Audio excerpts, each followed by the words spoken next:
Nous plongeons avec Alexander Lowen dans un sujet qui touche beaucoup d'entre nous, les douleurs lombaires. Ces douleurs soudaines liées à la tension et à la gravité peuvent nous immobiliser. Nous allons voir pourquoi elles surviennent, comment notre culture et notre passé influencent notre corps et comment des exercices simples peuvent nous soulager. Si vous voulez apprendre vraiment ce qu'est ressentir, à mettre des mots sur vos sensations, vos émotions jusqu'à devenir l'expert de votre énergie sexuelle selon l'approche de Willem Reich, je vous laisse avec Cécile, psychothérapeute et sexologue, avec une pratique en cabinet depuis 25 ans. Une véritable humaniste, penseuse radicale provenant des étoiles, une main de fer dans un gant de velours qui vous livre tout ce qu'elle a appris au plus profond de votre être. Les douleurs lombaires aiguës peuvent frapper sans prévenir. Imaginez, vous soulevez un objet lourd et soudain, une douleur vive vous saisit dans le bas du dos. Vous vous pliez incapable de vous redresser, parfois forcé de vous allonger. On appelle ça des spasmes, des muscles souvent d'un côté se crispent violemment rendant chaque mouvement douloureux. Parfois, ça presse un nerf envoyant la douleur dans une jambe. Lowen, psychiatre et thérapeute bioénergétique, a traité beaucoup de ces cas. Une hernie discale peut arriver, mais c'est rare. Souvent, ce sont les muscles tendus qui causent le problème.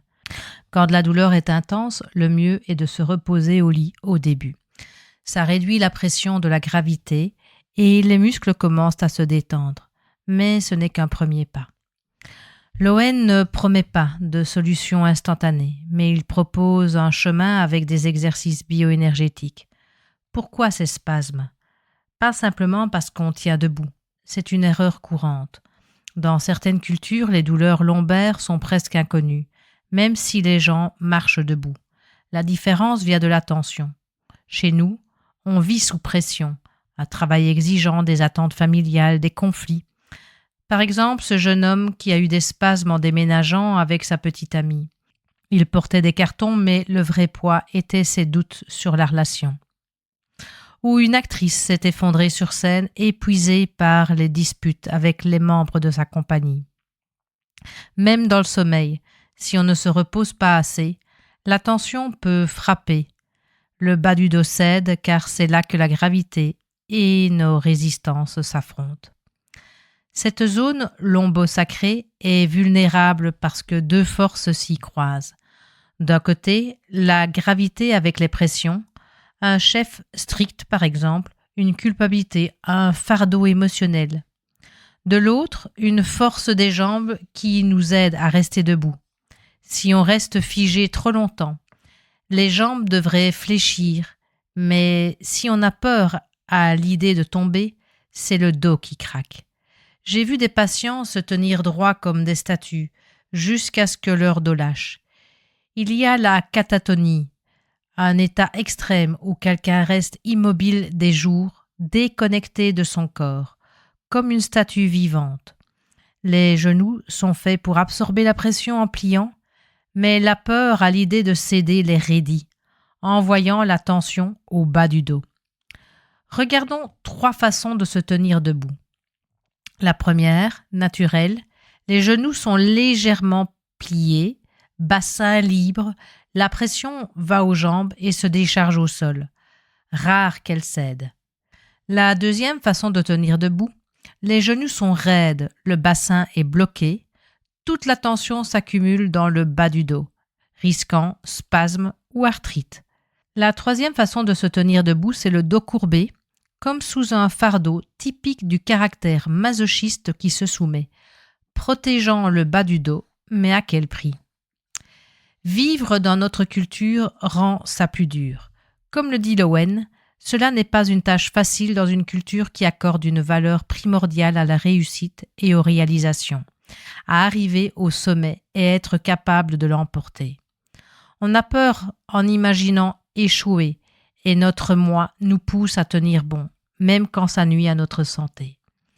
Mais ce succès reste vide, car le corps finit par céder sous ces tensions. Cette peur en imaginant l'échec, c'est aussi la peur en imaginant abandonner, de capituler devant notre corps. En thérapie, on analyse ces défenses du moi. Lowen propose 2 types d'exercices bioénergétiques. D'abord, Enraciner les jambes pour surmonter la peur en imaginant tomber et l'angoisse d'échouer. Comme garder les genoux fléchis. Ensuite, libérer le pelvis. Essentiel pour débloquer l'énergie, surtout la sensibilité sexuelle. Si le pelvis est figé, la tension reste coincée dans le bas du dos, bloquant aussi la circulation vers les jambes. La flexibilité des genoux est cruciale. Les tenir raides bloquent l'énergie et les sensations dans les jambes et les pieds. Lowen insiste, gardez toujours les genoux fléchis. Ça améliore la respiration et nous rend plus conscients de nos jambes, contre l'ordre culturel de redresser les épaules, gonfler la poitrine, rentrer le ventre, se tenir droit, qui nous rend raides. Un commentateur sportif l'avait dit en football, pliez les genoux, évite les blessures. Essayez, tenez-vous droit, pliez légèrement les genoux, sentez vos pieds au sol. Faites la vaisselle ou attendez un feu rouge comme ça. Au début, c'est étrange, mais ça détend et renforce la conscience de vos jambes. Vibrer les jambes aide aussi.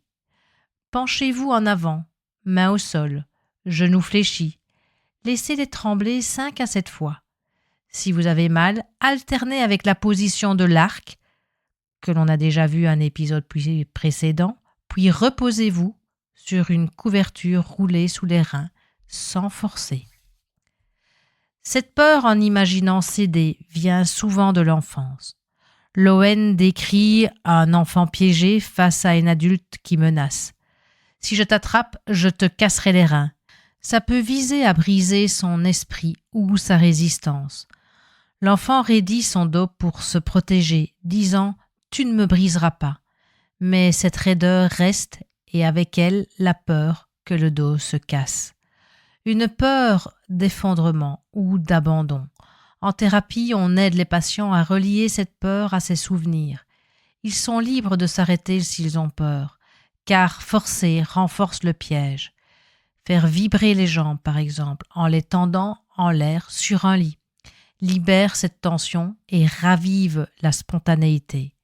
Pour un enfant qui se raidit, soyez doux. Asseyez-le sur vos genoux ou sur une surface molle. Massez légèrement son dos et ses jambes avec des mouvements lents et encouragez-le à plier les genoux en jouant, comme sauter doucement. Chantez ou racontez une histoire pour le détendre et laissez-le trembler naturellement s'il le peut. Ça l'aide à lâcher prise sans peur. Cette libération se connecte à la sexualité. Libérer le pelvis en le débloquant avec des exercices permet à l'énergie sexuelle de circuler. Lowen lie ça à l'orgasme. Quand le pelvis est libre, la tension se décharge naturellement pendant l'orgasme, apportant détente et plaisir. Si le pelvis est raide, cet abandon est bloqué, limitant l'expérience. Le prochain podcast explorera cette connexion plus profondément. Avec la pratique, le dos se libère et la vitalité revient. Ne forcez pas. La peur en imaginant la douleur, souvent ancrée dans ces menaces d'enfance, peut être surmontée en respirant et en se posant. D'où vient cette peur? Ces exercices nous rendent plus conscients de nos jambes et de notre corps entier, préparant le terrain pour une sexualité plus épanouie. Le prochain podcast se consacrera à la tension sexuelle et à comment la libérer.